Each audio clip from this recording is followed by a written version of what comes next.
ቋሚ ነገር ምንም የለም። በዚህ ዓለም ላይ አንድም ቋሚ ነገር የለም። ሁሉም ጊዜውን ጠብቆ ያልፋል። የሚያስፈራችሁ ነገር ቢኖር በተለያየ አጋጣሚ ለምታገኟቸው ሰዎች፣ ለምትወዷቸውና ለምታከብሯቸው ፍቅራችሁን፣ አክብሮታችሁንና ምስጋናችሁን ሳትገልጹ እንዳታልፉ። ነገሮችን እንደ ዋዛ አይታችሁ የመጨረሻዋ ደቂቃ ስትደርስ የሚሰማችሁን ቁጭት እንዳይኖር ተጠንቀቁ። ገንዘብ ለማይገዛው ሰውነት ትልቅ ዋጋ እንስጥ። የህይወት ትልቁ ኪሳራ ሞት ሳይሆን በቁም እያለን ህይወት እኛ ውስጥ ሲሞት ነው። ለሚያልፍ ዓለም የማያልፍ ኃጢአት አንስራ። ልብ በሉ፣ ከ100 ዓመት በኋላ በህይወት ካለነው ሰዎች አንዳችንም በህይወት አንገኝም። ዛሬ ላይ ከምንታገልላቸው ነገሮች 70-80 በመቶ የሚሆኑት ከ100 ዓመት በኋላ አናገኛቸውም። ለምልክት እንኳን አይገኙም። ፈጽሞ ይጠፋሉ፣ ይረሳሉም። ቀደምንም ዘገየንም መጨረሻችን መቃብር ነው። እስኪ ወደ ኋላ 140-150 ዓመት እንሂድ። በወቅቱ 1876 ገደማ ነው የሚሆነው። ያኔ የሰው ልጅ እንደ ዕቃ በአደባባይ ተደርድሮ የሚሸጥበት ወቅት ነበር። በወቅቱ ብርቅ የነበረውን የፊት መስታወት ለማግኘት ሲሉ የገዛ ዘመዶቻቸውን የሸጡ ሰዎች ዛሬ የታሉ?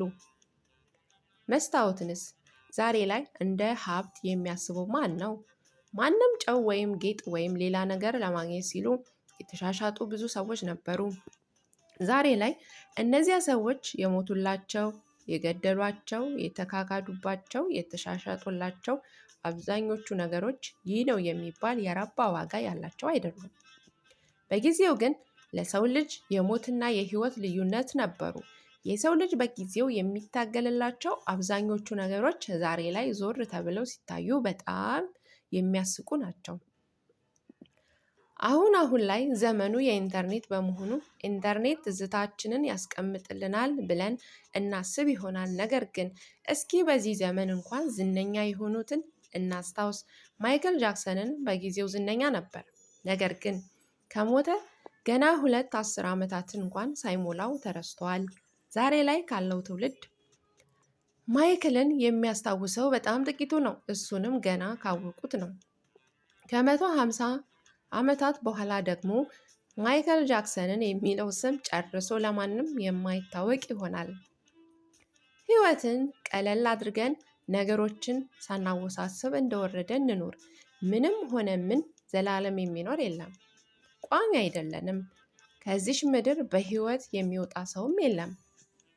ዛሬ ልትሞትለትና ልትጋደልለት የተዘጋጀው መሬት ከዚህ ቀደም ብዙዎችን ተጋድለውለት ሞተው ጭራሽ እንዳልነበሩ ሁሉ ተረስተዋል። ከ100 ዓመታት በኋላ ዛሬ አንተ እንደ ትልቅ ሀብት የምታያቸው አብዛኞቹ ነገሮች ምንም ፋይዳ የሌላቸው ተራ ቁሶች ይሆናሉ። በዚህ ዓለም ስንኖር በምንችለው ልክ መልካም ትዝታን ጥለን እንለፍ። ለጊዜያዊ ጥቅም ብለን ማንንም አናሳዝን። ከሁሉ ጋር በሰላም በፍቅር እንኖር። እንተሳሰብ፣ እንተዛዘን። ፍቅር ይግዛል። መጠላለፍ፣ መጠላላት፣ ከጀርባ መወጋጋት፣ መቀናነትና መፎካከር ይቅርብን። ህይወት ከማንም ጋር የምታደርገው ፍቅር ሳይሆን ሁሉም ሰው የራሱን አሻራ አሳርፎባት የሚያልፍባት የተወጠረ ሸራ ናት። መቼ እንደምንጠራ አናውቅምና መልካም ስራን ለመስራት ቀጠሮ እንያዝ። ጥሩ ነገር ለመስራት እድሜያችን እስኪያረጅ አንጠብቅ። ህይወት አጭር ነች። በወጣትነታችን መልካም ትዝታን ፈጥረንበትና ከራስ ባለፈ ኖረንበት እንለፍም። በጉልምስና ወራት ፈጣሪህን አስብ እያለ ቃሉ እኛ ግን በተቃራኒው ጉልበታችን ሲደክም፣ አይናችን ሲደክም፣ ጆሮአችን ማሳለፍ ሲጀምር፣ ወገባችን ሲጎብጥ፣ አንደበታችን ሲታሰር ወደ ፈጣሪ እናዘግማለን። ፈጣሪ ሩሩና ይቅርባይ አምላክ ነው ማለት የሚታለል አምላክ ነው ማለት ግን አይደለም። ራሳችንን አንሸውድ። ስላዳመጣችሁኝ እጅግ በጣም አመሰግናለሁ። ይማሩበት ዘንድ ሌሎችም ሼር፣ ሰብስክራይብ እያደረጋችሁ እንድታበረታቱኝ በአክብሮት እጠይቃለሁ። አመሰግናለሁ በድጋሚ